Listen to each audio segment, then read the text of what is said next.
Hello everyone, welcome to journey of chemistry. Previous video में हमने देखा था मैट्रिक्स के बारे में। हमने देखा था कि मैट्रिक्स क्या होती हैं, रोज़ क्या होते हैं, कॉलम्स क्या होते हैं, मैट्रिक्स के टाइप्स देखे थे, मैट्रिक्स का एडिशन, सब्स्टिट्यूशन। अब हम देखेंगे मल्टीप्लिकेशन ऑफ मैट्रिक्स। ये जो हम पढ़ रहे हैं ये एमएससी फर्स्ट सेम में जो 5th पेपर है मैथमेटिकल फॉर केमिस्ट, उसका ये पार्ट 2 पढ़ रहे हैं आज, मल्टीप्लिकेशन ऑफ मैट्रिक्सेस। ठीक है, तो अब हम देखेंगे कि मैट्रिक्स का मल्टीप्लिकेशन कैसे करते हैं।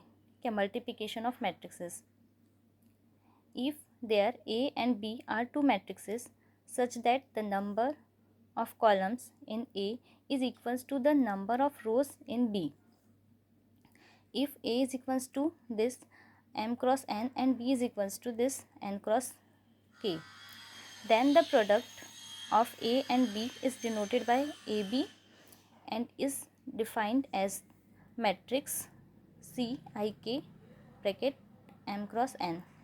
मतलब कि इसमें ये बोल रहा है कि जो two matrix A and B कोई टू मैट्रिक्सेस हैं तो उनका मल्टीप्लिकेशन तभी पॉसिबल हो सकता है जब कोई ए मैट्रिक्स का जो कॉलम होगा और जो बी मैट्रिक्स की जो रो होगी उसका जो नंबर होगा वो सेम होगा।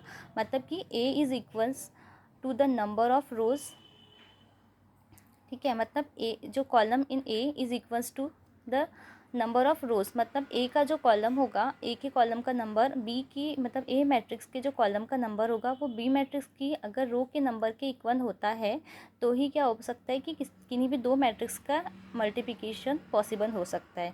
ओके, तो यहाँ पे हम ये देख पा रहे हैं कि यहाँ पे एक n जो है मतलब नंबर ऑफ कॉलम है और यहाँ पे जो सेकेंड मैट्रिक्स है इसमें जो नंबर ऑफ रो है, तो इन दोनों जो ये दोनों सेम है। ठीक है, तो अब इसका जो प्रोडक्ट हो सकता है, इसका मल्टीप्लिकेशन पॉसिबल हो सकता है। तो अब इसको डिनोट कैसे करेंगे, ए बी से डिनोट करेंगे। A and B is denoted by A B and it defined as matrix C I K. मतलब इन दोनों के एडिशन होने इन दोनों के मल्टीप्लिकेशन होने से कोई एक मैट्रिक्स बनेगी, तो उस मैट्रिक्स को हम ऐसे रिप्रेजेंट कर सकते हैं जिसमें कि वो उस मैट्रिक्स का जो डायमेंशन होगा वो क्या होगा, m क्रॉस k होगा, क्योंकि ये दोनों तो कॉमन एलिमेंट्स है तो ये क्या हो जाएंगे, ये रिमूव हो जाएंगे। ठीक है, तो क्या होता है कि किसी मतलब फर्स्ट मैट्रिक्स की रो एंड सेकेंड जो मैट्रिक है उसके कॉलम के करस्पॉन्डिंग एलिमेंट्स का क्या होता है, मल्टीप्लिकेशन होता है। ठीक है, अब यहाँ पे दिया है where C I K is equals to summation of F is equals to 1 to n, मतलब कि जो 1 से n तक हो सकता है ये ए आई जे बी जे के, और in other words the product A B is defined as the matrix whose elements in nth rows and ऑर्थ कॉलम्स। ठीक है, मतलब इसमें वही बोला है जो कि इसमें आई जो है वो रो को रिप्रेजेंट कर रहा है और के जो है वो कॉलम्स को रिप्रेजेंट कर रहा है। अब हम इसको कैसे डिफाइन कर सकते हैं, ये मतलब इन दोनों का मल्टीप्लिकेशन किया हुआ है। ठीक है, फॉर एग्जांपल अब हम इन सबको एग्जांपल के थ्रू समझ सकते हैं। यहाँ पे for example A is a matrix and B is a other matrix, तो अब इन दो मैट्रिक्स का हमको मल्टीप्लिकेशन करना है। तो यहाँ पे ये किस डायमेंशन की मैट्रिक्स है, 2x3 की है। ये मतलब जो देती हुई लाइन है ये क्या है, रोज़ हैं, एंड ये जो है सीधी वाली लाइन्स वो क्या है, स्ट्रेट लाइन्स जो है वो क्या है, वो है हमारी कॉलम्स। ठीक है, मतलब कि जो हॉरिजॉन्टल लाइन है वो रोज़ कहलाती हैं और जो वर्टिकल लाइन्स होती है वो कॉलम कहलाती है। ओके, तो यहाँ पे रो कितनी है, 2 है, 1 and 2, there are 2 rows and 1 2 3 इस 3 कॉलम। ओके, अब इस मैट्रिक्स में देखेंगे हम तो यहाँ पे जो हॉरिजॉन्टल लाइन्स है कितनी है, 3 है, 1 2 3, मतलब रोज़ कितनी है, 1 2 3 रोज़ है, एंड वर्टिकल लाइन्स कितनी है, 1 2। ठीक है, तो ये तो कॉलम्स कितने, 2 है, मतलब रोज़ 3 है एंड कॉलम्स 2 है। तो ये जैसे यहाँ पे हमने देखा था कि फर्स्ट मैट्रिक जो होता है उसका जो कॉलम होता है, ठीक है, और जो सेकंड मैट्रिक होती है उसकी रो होती है, अगर वो इक्वल है नंबर ऑफ, जैसे यहाँ पे इसका देख रहे हैं कि इसका जो फर्स्ट मैट्रिक का जो कॉलम है वो 3 है और जो सेकंड मैट्रिक है उसकी जो रो है उसका नंबर भी सेम है, तो जब सेम है तभी मल्टीप्लिकेशन पॉसिबल हो सकता है। फिर हमने देखा था यहाँ पे जैसे यहाँ लिखा हुआ था कि फिर क्या होगा कि जो m एंड n जो बचे हुए, मतलब इनके जो कॉमन एलिमेंट्स के बाद जो बचे हुए हैं उनका क्या होगा, उनका प्रोडक्ट होगा। ठीक है, तो वैसे यहाँ पे भी ये जो 3 3 ये मतलब ये जो, और इनको अगर छोड़ दें तो फिर ये क्या बचे, 2 बचे एंड 2 बचे, तो ये क्या हो जाएगा, फिर ये 2 क्रॉस 2 की मैट्रिक्स बन जाएगी। ठीक है, मतलब कि फर्स्ट रो का जो फर्स्ट मैट्रिक होता है उसका रो और सेकंड मैट्रिक्स का जो कॉलम होता है उसका मल्टीप्लिकेशन होता है, उनके करस्पॉन्डिंग एलिमेंट्स का मल्टीप्लिकेशन होता है। तो अब हम देखेंगे मल्टीप्लिकेशन। तो मल्टीप्लिकेशन कैसे करते हैं, जो फर्स्ट रो है, फर्स्ट रो का फर्स्ट कॉलम से मल्टीप्लिकेशन करेंगे। ठीक है, ये फर्स्ट रो है तो इस फर्स्ट रो का इस फर्स्ट कॉलम से मल्टीप्लिकेशन करेंगे, फिर उसके बाद इसी फर्स्ट रो का इस सेकेंड कॉलम से मल्टीप्लिकेशन करेंगे। ठीक है, तो अब यहाँ हम देखेंगे फर्स्ट रो का फर्स्ट कॉलम से मल्टीप्लिकेशन, तो 1 क्रॉस 7, ठीक है, सॉरी 1 इंटू 7, तो इसके करस्पॉन्डिंग एलिमेंट्स का मल्टीप्लिकेशन करेंगे। ठीक है, 1 के करस्पॉन्डिंग क्या है, 7 है, फिर 2 के करस्पॉन्डिंग 9 है एंड 3 के करस्पॉन्डिंग 11 है। ओके, तो क्या करेंगे कि 1 into 7 plus 2 into 9 plus 3 into 11। अब यहाँ अब 1 into 8, 2 into 10 and 3 into 12 same. ठीक है, अब जो सेकेंड रो है, सेकेंड रो का भी क्या करेंगे, सेकेंड रो का फर्स्ट कॉलम से करेंगे।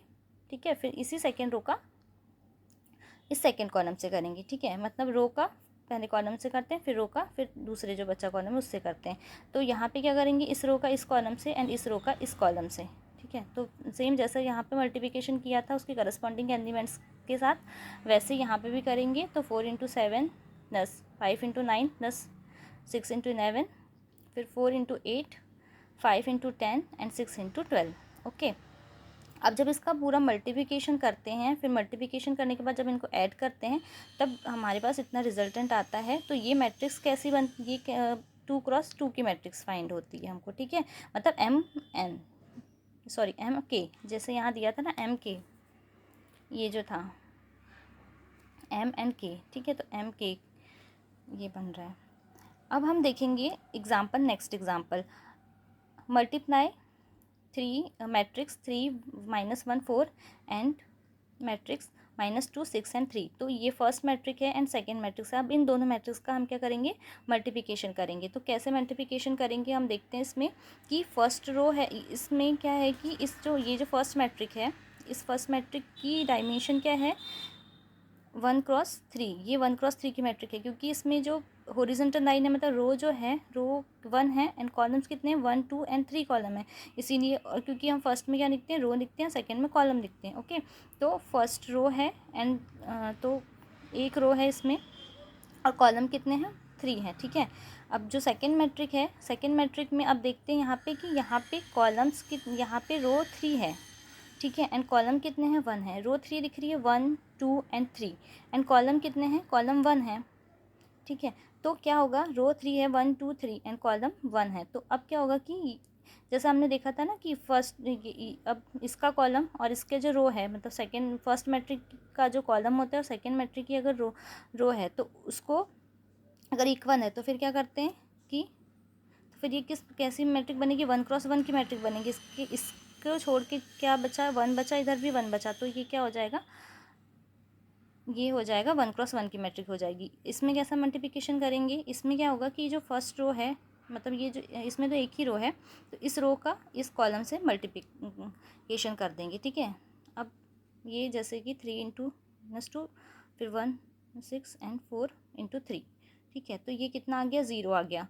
मतलब इसका जब हम लोगों ने इंटू करके प्लस किया तो 0 आया। तो ये मैट्रिक हमको किस मिल रही है, 1 क्रॉस 1 की मैट्रिक मिल रही है। ये तो ऐसे नल मैट्रिक मिली है हमको, बट अगर कोई नंबर आता इसमें तो 1 क्रॉस 1 का होता हो। ठीक है, अब here order of first matrix is 1 cross 3 and order of second matrix is 3 cross 1। मतलब वही बताएगी यहाँ पे क्या है कि जो फर्स्ट मैट्रिक है उसका ऑर्डर क्या है, 1 क्रॉस 3 की मैट्रिक है एंड जो सेकेंड जो मैट्रिक है वो 3 क्रॉस 1 की मैट्रिक है। ओके, तो उसका जो मतलब प्रोडक्ट आएगा वो 1 क्रॉस 1 का आएगा। तो ये जो प्रोडक्ट आया है वो 1 क्रॉस 1 का आया है। ओके, अब हम आगे देखेंगे प्रॉपर्टीज़ ऑफ मैट्रिक्स मल्टीप्लिकेशन। अब मैट्रिक्स के मल्टीप्लिकेशन की क्या क्या प्रॉपर्टीज़ होती है ये देखते हैं। Let's look at the some properties of multiplication of matrices. तो अब हम देखते हैं कि मैट्रिक्स के मल्टीप्लिकेशन की कुछ प्रॉपर्टीज़ देखते हैं हम। तो फर्स्ट प्रॉपर्टी होती है कम्यूटेटिव इज़ नॉट ट्रू, मतलब जो मैट्रिक्स का मल्टीप्लिकेशन होता है उसमें कम्यूटेटिव ना फॉलो नहीं होता। अब कैसे फॉलो नहीं होता, तो हम ये देखते हैं इसमें। तो commutativity is not true means क्या होता है कि जो रिवर्स ऑर्डर होगा वो फॉलो नहीं होगा, जैसे कि ए बी जो है वो बी ए के इक्वल नहीं होगा, ठीक है। तो अब हम देखते हैं यहाँ पे ए एक मैट्रिक है and B is second matrix. तो ए एक कोई मैट्रिक है एंड बी एक कोई दूसरी मैट्रिक है। तो अब हम जब इसका मल्टीप्लिकेशन करते हैं, ठीक है, तो मल्टीप्लिकेशन जैसे अभी हमने देखा था कि यहाँ पे जैसा मल्टीप्लिकेशन करे थे ना, फर्स्ट रो का फर्स्ट कॉलम से, फिर फर्स्ट रो का सेकंड कॉलम से, फिर सेकंड रो का फर्स्ट कॉलम से, फिर सेकंड रो का सेकंड कॉलम से। तो सेम एज इट इज़ वैसे ही यहाँ पे भी मल्टीप्लिकेशन हुआ है। तो यहाँ पे जैसे कि फर्स्ट जो है फर्स्ट रो का इस फर्स्ट कॉलम से मल्टीप्लिकेशन किया है, तो यहाँ पे थोड़ा डायरेक्ट लिख दिए हैं, मतलब इनटू करके। अब यहाँ पे भी सेकंड जो ये फिर से वैसे ही फर्स्ट रो का इस सेकंड कॉलम से मल्टीप्लाई किया है, तो ये आया है हमारे पास। फिर उसके बाद जैसे ही इस रो का हमने नेक्स्ट जो सेकेंड रो है यहाँ पे, जब सेकेंड रो का हमने इस कॉलम से कराए हैं तो इसका आंसर इतना आया है, ठीक है। मतलब इसका जब हमने मल्टीप्लिकेशन कराया है यहाँ पे तो इतना आंसर आया है। फर्स्ट इसका इससे कराएंगे और इसका इससे कराएंगे तो इतना इतना आ रहा है, ठीक है। मतलब मल्टीप्लिकेशन करके एडिशन करके हमने इसका आंसर इतना लाया। अब यहाँ पे भी सेम ऐसे ही करेंगे। तो बी एंड ए है, तो पहले क्या लेंगे, सेकेंड मैट्रिक मतलब बी मैट्रिक लेंगे एंड फिर ए मैट्रिक लेंगे। तो अब इनका एडिशन इनका मल्टीप्लिकेशन कराएंगे तो फर्स्ट रो का फर्स्ट कॉलम से, फिर फर्स्ट रो का सेकंड कॉलम से, ठीक है, प्लस। तो 3 क्रॉस 1 करे होंगे, फिर उसके बाद 4 क्रॉस 6 करे होंगे, फिर प्लस करके ऐसा सब पूरा जैसे इधर मल्टीप्लिकेशन हुआ था वैसे ही सेम मल्टीप्लिकेशन हुआ है और इतना है।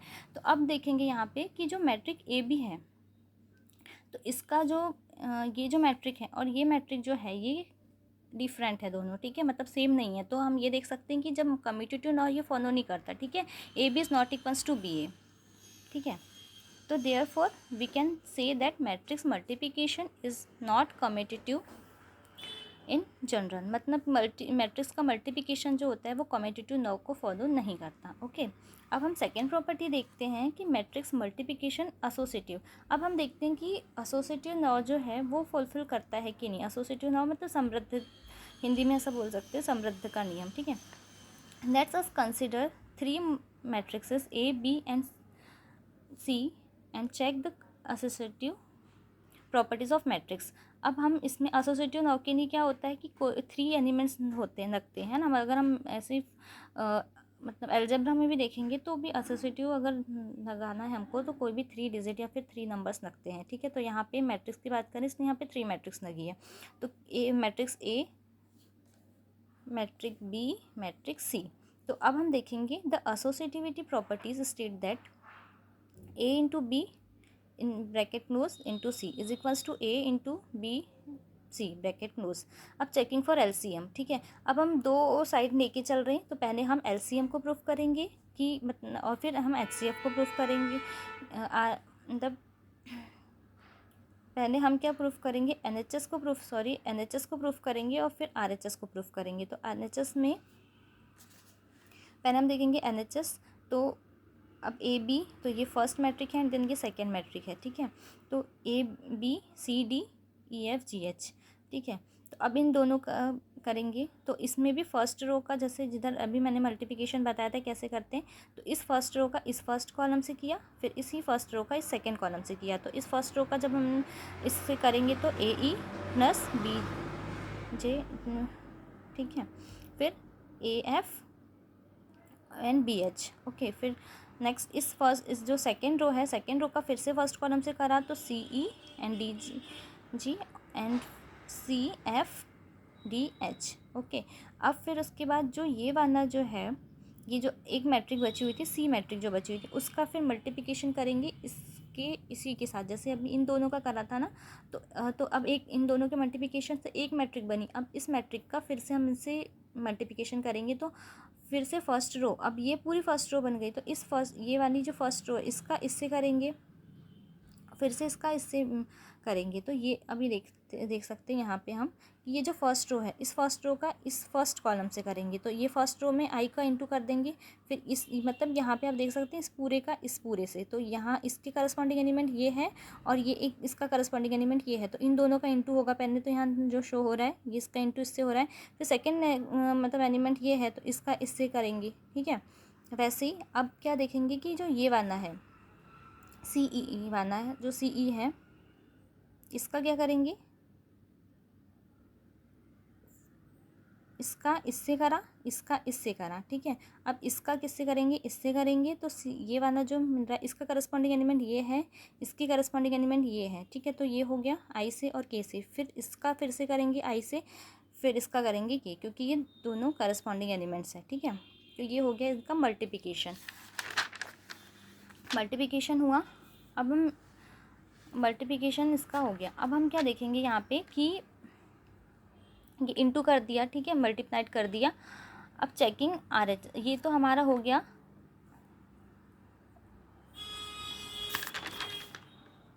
NHS हो गया ये हमारा, ठीक है, ये हमारा NHS हो गया। अब हम देखेंगे यहाँ पे RHS, अब हम चेक करेंगे RHS इक्वल होता है या नहीं होता। तो अब हम A को अलग हटाते हैं और इन दोनों का पहले हम इन दोनों जो B और C मैट्रिक्स थी उसको सॉल्व करते हैं। B और C मैट्रिक्स का हम क्या करेंगे, मल्टीप्लिकेशन करें हैं यहाँ पे, तो B एंड C मैट्रिक्स का मल्टीप्लिकेशन करेंगे तो फर्स्ट रो का फर्स्ट कॉलम से सेकेंड रो का सेकेंड कॉलम, मतलब फर्स्ट रो का फर्स्ट कॉलम से फिर फर्स्ट रो का सेकेंड कॉलम से, जैसे पहले आगे मतलब जैसे पिछला हमने किया था वैसे ही। तो आई का इससे, फिर एफ का के से, क्योंकि मतलब क्या होता है कि करस्पॉन्डिंग एलिमेंट्स का ही मल्टीप्लिकेशन होता है, ठीक है। यहाँ पे मुझे के लिखना था यहाँ पे, ठीक है। तो EI एंड एफ के ऐसा करेंगे मल्टीप्लिकेशन, ठीक है। ये फिर इस रो का इस कॉलम से, तो EJ एंड FL। अब फिर से अब ये सेकेंड रो, तो सेकेंड रो का इस कॉलम से एंड इसका इससे GIHK, फिर GJ एंड HL के। फिर क्या करेंगे, फिर इसका करेंगे, जैसे वहाँ पे C था, इधर साइड C था, अब यहाँ पे हमने A को इधर किया है, एक मैट्रिक को, तो अब A मैट्रिक्स के साथ इसका मल्टीप्लिकेशन करेंगे। तो इसमें भी वैसे ही, ये फर्स्ट रो है तो फर्स्ट रो का फर्स्ट कॉलम से, फिर फर्स्ट रो का सेकेंड कॉलम से, सेम एज इट इज़।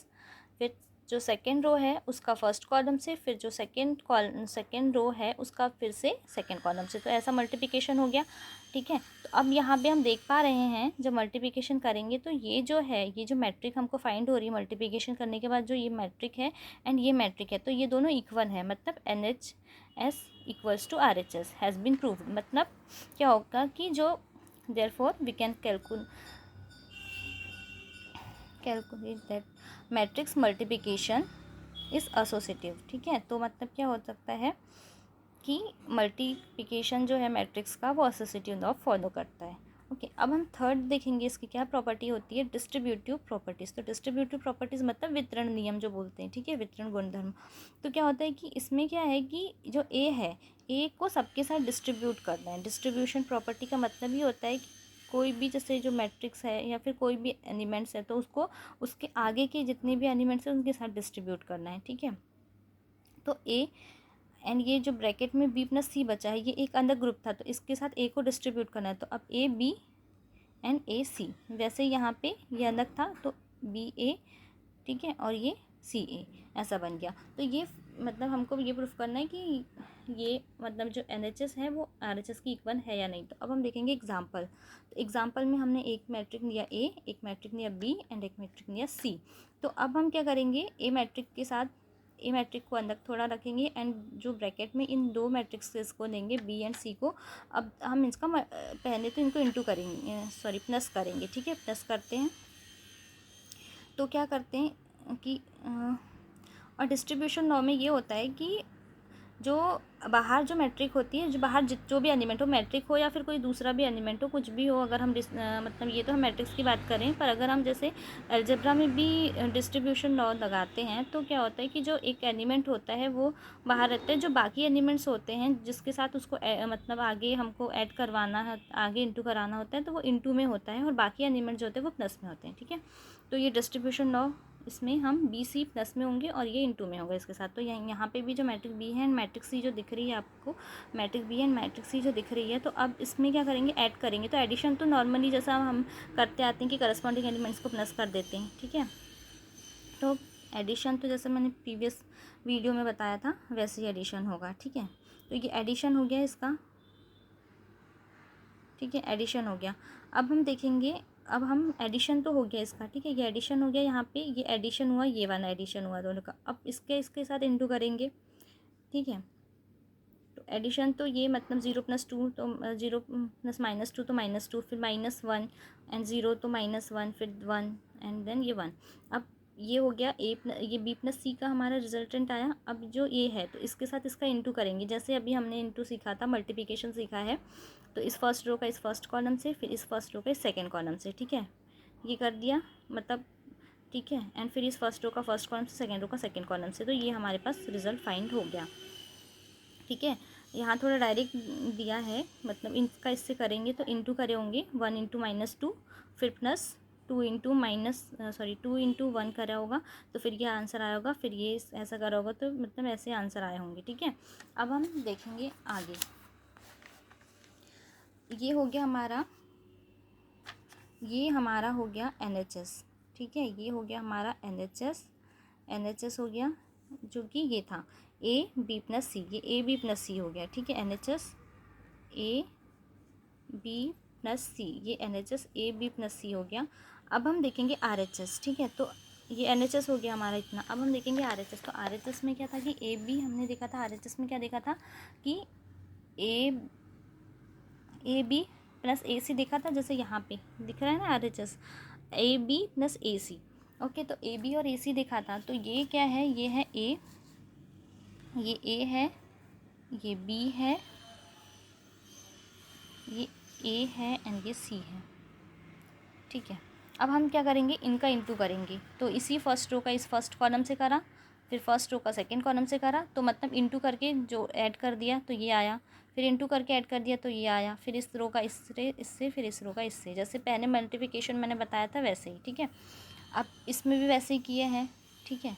इस फर्स्ट रो का इस फर्स्ट कॉलम से करे होंगे तो 1 इंटू -2 करा, ठीक है, फिर +2 इंटू 0 करा तो -2 आया, ठीक है। 1 इंटू -2 किया, फिर +2 इंटू 0 किया तो क्या हुआ, -2 आया। फिर इसका इससे करवाएंगे तो क्या होगा कि 1 इंटू 0 आएगा, +2 इंटू 1 आएगा तो 2 आया, ठीक है। फिर इसका फिर से कैसा करा, इसका इससे किया, तो ये जो सेकेंड रो था इसका फर्स्ट कॉलम से किया तो क्या हो जाएगा कि 0 इंटू -2 प्लस -1 इंटू 0, तो ये 0 आएगा, ठीक है। अब ये जो है सेकेंड रो का, फिर इस सेकेंड रो का इस सेकेंड कॉलम से किया तो 0 इंटू 0 प्लस -1 इंटू 1, तो ये -1 आएगा, ओके। तो ये मैंने मल्टीप्लिकेशन करके बता दिए कि कैसा मल्टीप्लिकेशन हुआ होगा, ठीक है। सेम वैसे इसमें भी मल्टीप्लिकेशन हुआ होगा, इसमें कैसा हुआ होगा 1 इंटू 0, ठीक है। करस्पॉन्डिंग एलिमेंट्स का होता है ना, करस्पॉन्डिंग एलिमेंट्स के साथ ही होता है ना। तो 1 इंटू 0 तो 0, 1 इंटू 0, फिर प्लस देखो 1 इंटू 0 प्लस 2 इंटू 1, ठीक है, 2 इंटू 1, तो ये कितना आ जाएगा, 2 आएगा। फिर इसमें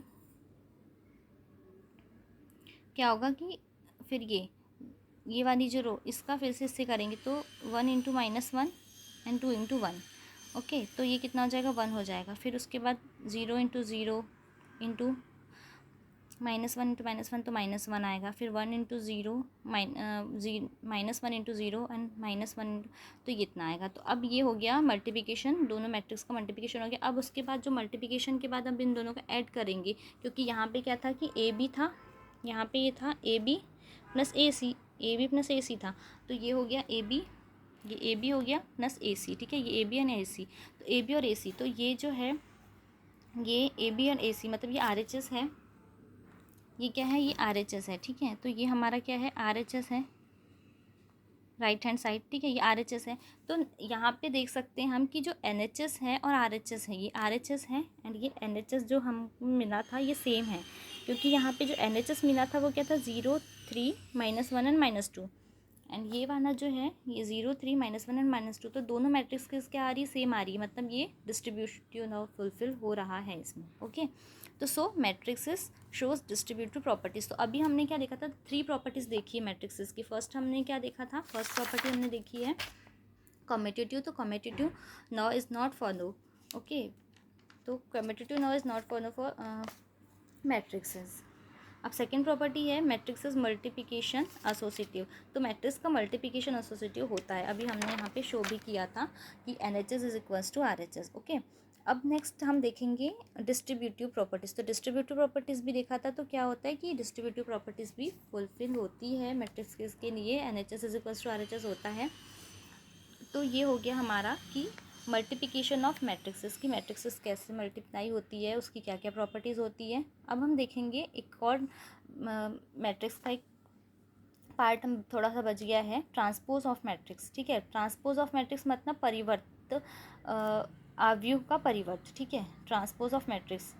तो अब हम इसकी डेफिनेशन देखते हैं। तो the matrix of order n cross m obtain by interchanging the row and columns of a matrix A of order m cross n is called the transport matrix of A, and transport of the matrix A is obtained by A dash और AT। मतलब क्या होता है कि कोई matric है हमारे पास n cross m की मैट्रिक है, अगर हम उसको इंटरचेंज करते हैं, मतलब क्या होता है कि जो ट्रांसपोर्ट में क्या होता है, मतलब अगर हम देखेंगे ट्रांसपोज ऑफ मैट्रिक्स में क्या होता है कि किसी मैट्रिक्स में रो को कॉलम में चेंज कर देना और कॉलम को रो में चेंज कर देना। ठीक है, तो वो क्या कहलाता है, ट्रांसपोज ऑफ मैट्रिक कहलाता है। यहाँ पे बोला भी गया है कि the matrix of order n cross m obtain by interchanging the rows and columns. अगर हम कॉलम एंड रो को इंटरचेंज कर देते हैं, मतलब रो की जगह कॉलम ना देते हैं, कॉलम की जगह रो ना देते हैं, तो जो बनने वाली जो मैट्रिक है वो क्या कहलाएगी, और ट्रांसपोज ऑफ मैट्रिक कहलाएगी। और हम उसको क्या रिप्रेजेंट किससे रिप्रेजेंट करते हैं, डिनोट किससे करते हैं,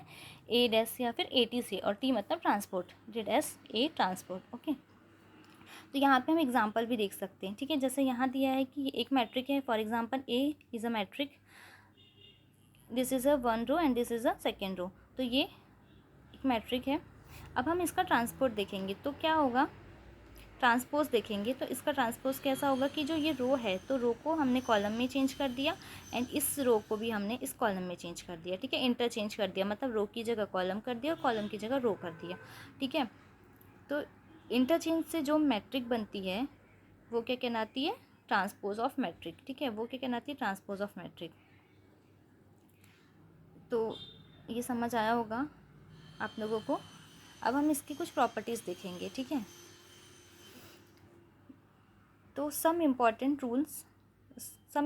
results of transpose of matrix, मतलब मैट्रिक्स के ट्रांसपोज के कुछ रूल्स होते हैं।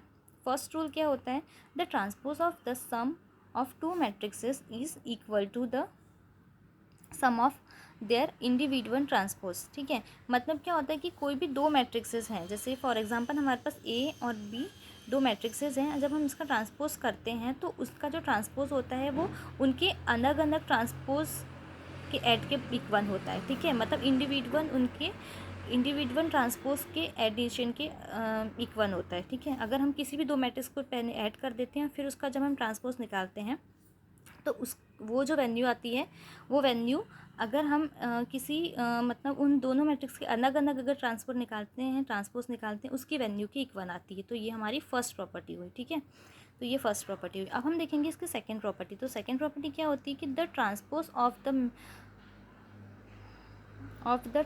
Of a matrix is equal to the matrix itself. ठीक है, मतलब क्या होता है, अगर हम किसी मैट्रिक जो है, जैसे ये कोई मैट्रिक है, उसका हमने ट्रांसपोज ए, फॉर एग्जांपल ए कोई मैट्रिक है हमारे पास। ठीक है, अगर ए कोई मैट्रिक है हमारे पास, जब हम ए का ट्रांसपोज करते हैं, ठीक है, और फिर उस ट्रांसपोज का भी ट्रांसपोज करते हैं, तो क्या होता है, हमें वही मैट्रिक फिर से फाइंड हो जाती है। ठीक है, जैसे मैं यहाँ पे एग्जांपल्स के थ्रू आप लोगों को बताती हूँ कि जो ए है, एक मैट्रिक है हमारे पास, एक मैट्रिक है हमारे पास, जैसे ये।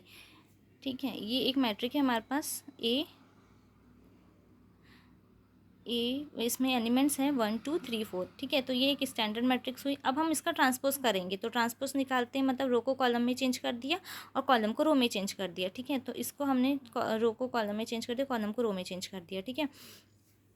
अभी यहाँ पे ये नहीं आएगा, ये मैंने थोड़ा गलत लिख दिया यहाँ पे इसको, ठीक है। तो अब हमने इसका ट्रांसपोज निकाला, तो यहाँ पे रो को कॉलम में चेंज कर दिया और यहाँ पे, ठीक है, रो को कॉलम में चेंज कर दिया, इस रो को भी इस कॉलम में चेंज कर दिया, तो ये ट्रांसपोज हो गया। अब फिर अगर हम इस ट्रांसपोज का ट्रांसपोज करते हैं, ठीक है, अब यहाँ पे ये था ट्रांसपोज था, अब इसका अगर ट्रांसपोज करते हैं, ठीक है, ये जो ट्रांसपोज है, ये जो ट्रांसपोज था, इसका अगर हम फर्दर ट्रांसपोज करते हैं, ठीक है, फिर से हम ट्रांसपोज करते हैं, तो ये वाली ये फाइंड होता है, मतलब ये ए फाइंड होता है, फिर से वही मैट्रिक फाइंड हो जाती है, ठीक है। तो ये क्या हो गया, अब ये जो है रोज़ है ये कॉलम में चेंज हो गया, एंड ये भी रो है ये भी कॉलम में चेंज हो गई। तो आप लोग देख सकते हैं कि ये जो ए है और ये वाला जो ए है वो इक्वल है, मतलब किसी भी मैट्रिक्स का जब ट्रांसपोज करते हैं और फिर उस मैट्रिक जो बनी है, जो ट्रांसपोज वाली मैट्रिक है, फिर से उसका ट्रांसपोज करते हैं, तो वही पुरानी मैट्रिक हमको फाइंड हो जाती है जो पहले थी, ठीक है। तो ये समझ आ रहा है। हाँ, अब हमारा ये तो हो गई सेकेंड प्रॉपर्टी। अब हम देखेंगे थर्ड प्रॉपर्टी। तो थर्ड प्रॉपर्टी क्या है ये, कि transpose of the scalar multiplication, ठीक है। Transpose of the scalar multiplication of a matrix is equal to the scalar multiplication of the transpose of that matrix. K is any scalar quantity, K एक scalar है, ठीक है, के is a scalar है, ठीक है, के एक अदिश है, मीन्स ऐसा सोचा जाए तो K is a scalar and A is any matrix. K scalar है और ए कोई मैट्रिक है, तो इसमें ये बोला है कि जब हम इस मैट्रिक का जब हम के से, मतलब कोई स्केलर से किसी मैट्रिक्स के ट्रांसपोज का जब हम मैट्रिक्स से इनटू करते हैं, मतलब मल्टीप्लिकेशन करते हैं, तो वो मैट्रिक्स जो होती है वो भी क्या होती है, उसके अलग अलग मल्टीप्लिकेशन की इक्वल होती है, ठीक है। अब हम देखेंगे next, the transpose of the matrix of two matrices is equal to the product in reverse order of their transpose. मतलब इसमें ये बोलना है कि कोई भी टू मैट्रिक्सेस हैं, तो टू मैट्रिक्सेस जो है ये A and B two matrices हैं, जब हम इसके एडिशन का ट्रांसपोज लेते हैं, ठीक है, इसका जब हम एडिशन का ट्रांसपोज लेते हैं, तो ये मैट्रिक्सेस जो होती है वो उनके मतलब जो रिवर्स है बी ए का भी ट्रांसपोज बराबर ही होता है, उनका जो इनटू का जो ट्रांसपोज होता है या फिर मल्टीप्लिकेशन का जो ट्रांसपोज होता है, वो ट्रांसपोज उनके अलग अलग जो ट्रांसपोज निकालते हैं उसके इक्वल होता है, ठीक है। तो यहाँ पे जैसे इसमें देखा था हमने कि the transpose of the product of two matrix, मतलब कि टू मैट्रिक्स के ट्रांसपोज का जो प्रोडक्ट होगा is equal to the product in reverse order of their transpose, ठीक है। मतलब यही बोलना है कि किसी भी दो मैट्रिक्सेस के, कोई भी दो मैट्रिक्स है उसके प्रोडक्ट का जो ट्रांसपोज होगा वो इक्वल होगा उन दो मैट्रिक्सेस के रिवर्स ऑर्डर, ठीक है, उन दो मैट्रिक्स के रिवर्स ऑर्डर के अलग अलग ट्रांसपोज के, ओके। तो ये इसकी फोर्थ प्रॉपर्टी थी, ठीक है। तो हमने देखा अभी कि मैट्रिक्स मल्टीप्लिकेशन देखा, ठीक है, मैट्रिक्स का हम मल्टीप्लिकेशन कैसा करते हैं, मैट्रिक्स ट्रांसपोज ऑफ मैट्रिक्स देखा, फिर some important result of matrix देखा, some important reasons of transport of matrix. अब नेक्स्ट देखा हमने कि ये मतलब इनका जो ट्रांसपोज होता है उसको कैसे करते हैं, ठीक है। तो ये भी देख लिया।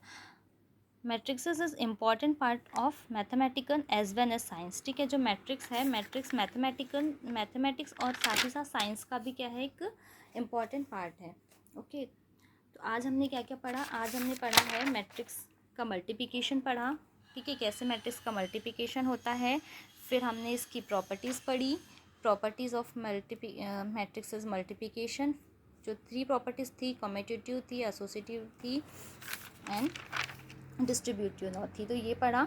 अब इसके आज फिर हमने देखा था एक पार्ट इसका बच गया था ट्रांसपोज ऑफ मैट्रिक्स, तो ट्रांसपोज ऑफ मैट्रिक पढ़ा, फिर ट्रांसपोज ऑफ मैट्रिक में भी कुछ प्रॉपर्टीज़ पढ़ी, फिर ये हमारा लेक्चर आज एंड हुआ। अब इसके आगे वाली जो क्लास रहेंगी हमारी, उसमें हम पढ़ेंगे डिटर्मिनेंट्स। ठीक है, तो जो डिटर्मिनेंट्स है वो मैट्रिक्स से ही जुड़ा हुआ एक पार्ट है, और ये भी हमारा आगे का टॉपिक है। मतलब एमएससी केमिस्ट्री में जो 5th पेपर है उसमें मैट्रिक्स के बाद डिटर्मिनेंट्स ही दिया हुआ है। तो अब हम इसको आगे कंटिन्यू करेंगे। आई होप आप लोगों को समझ आया होगा। Thanks for watching me.